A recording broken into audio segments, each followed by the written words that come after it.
Wir wuchsen im selben vollen Haus auf. Wir wurden in derselben Kindheit groß. Wir teilten das Brot vom selben Tisch und im Klang desselben Hofes wuchsen unsere beiden Namen. Die schönsten Zeiten meines Lebens waren die Zeiten, in denen du an meiner Seite warst. Damals wusste ich noch nicht, wie groß die Welt sein kann, wie einsam ein Mensch werden kann.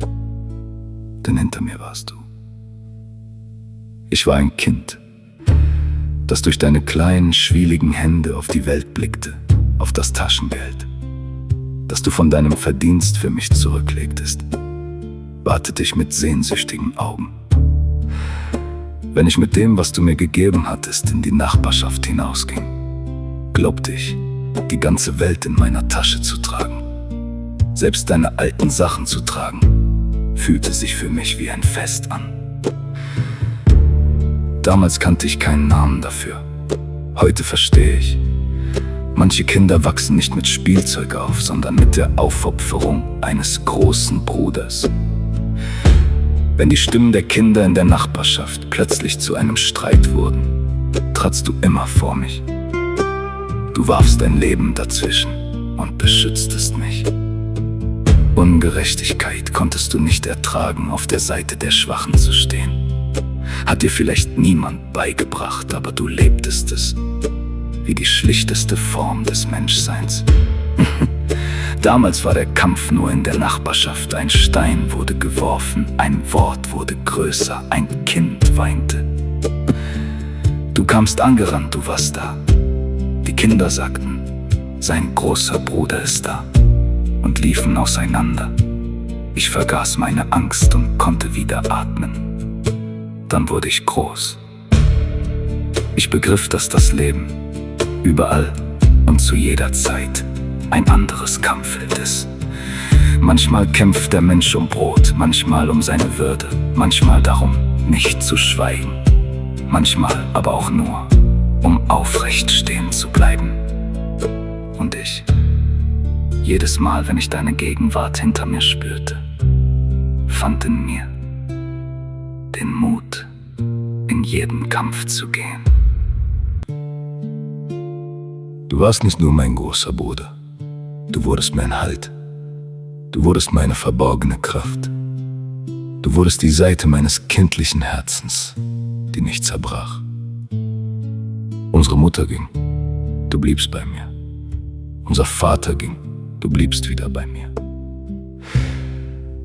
Du hast mich ihre Abwesenheit nie ganz spüren lassen. Du verbargst deinen eigenen Schmerz in dir. Du hast mir deine Einsamkeit nie aufgebürdet. Du hast dich bemüht, mich glücklich zu sehen. Du hast dich gesorgt, du hast geschwiegen, du hast gegeben, du hast getragen. Wie ein Vater warst du immer der, der gab. Ich aber blieb wie ein Kind, das immer weinte, immer hoffte, immer wollte.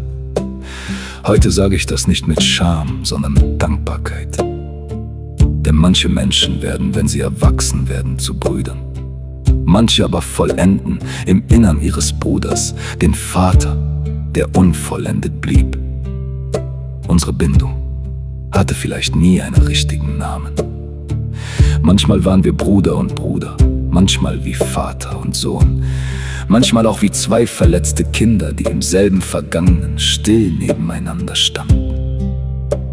Aber selbst diese namenlose Bindung schenkte mir ein großes Glück. Ich habe mich nie daran gestoßen, im Gegenteil. Ich war stolz darauf. Denn manche Bindungen passen nicht in glatte Sätze.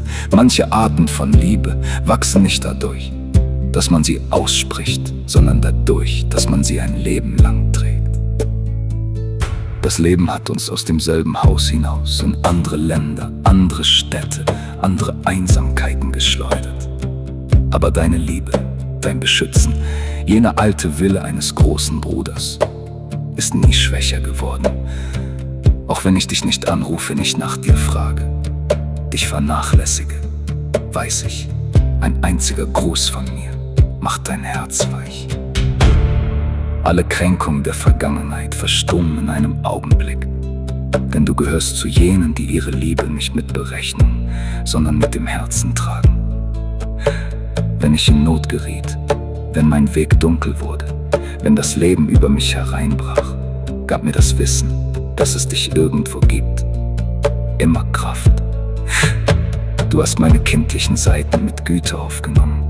Du hast meine Streiche ertragen, trotz meiner Fehler bist du hinter mir stehen geblieben. Als Kind war ich zerbrechlich. Jedes Mal, wenn du mich beschütztest, lernte nicht nur mein Körper, sondern auch mein Mut zu gehen. Vielleicht bin ich groß geworden, aber an deiner Seite blieb ich immer ein wenig Kind. So viele Jahre sind vergangen und noch immer sage ich das mit Stolz. Ich liebe dich von jenem Ort aus, von dem aus ich meine Mutter liebe. Ich liebe dich von jenem Ort aus, von dem aus ich meinen Vater vermisse. Ich liebe dich von dem reinsten Ort aus, der meine Vergangenheit berührt. Mein großer Bruder, dein Platz in mir gleicht nichts anderem. Du bist jene erste Kraft, die hinter mir stand. Du bist die Stimme meiner Kindheit, die niemals verstummt. Du bist der Mut, der in allen Kämpfen des Lebens in mir weitergeht. Und auch heute noch, wann immer ich Angst habe, wann immer ich müde werde, wann immer die Welt groß wird und ich wieder so klein bleibe, wie jenes Kind von damals, höre ich in mir denselben Satz. Hinter mir warst du. Du hast mir nicht nur beigebracht, aus einem Kampf herauszukommen. Du hast mir auch beigebracht, durchs Leben zu gehen. Mein geliebter großer Bruder, du bist der unbesiegbare Held meiner niemals endenden Kindheit.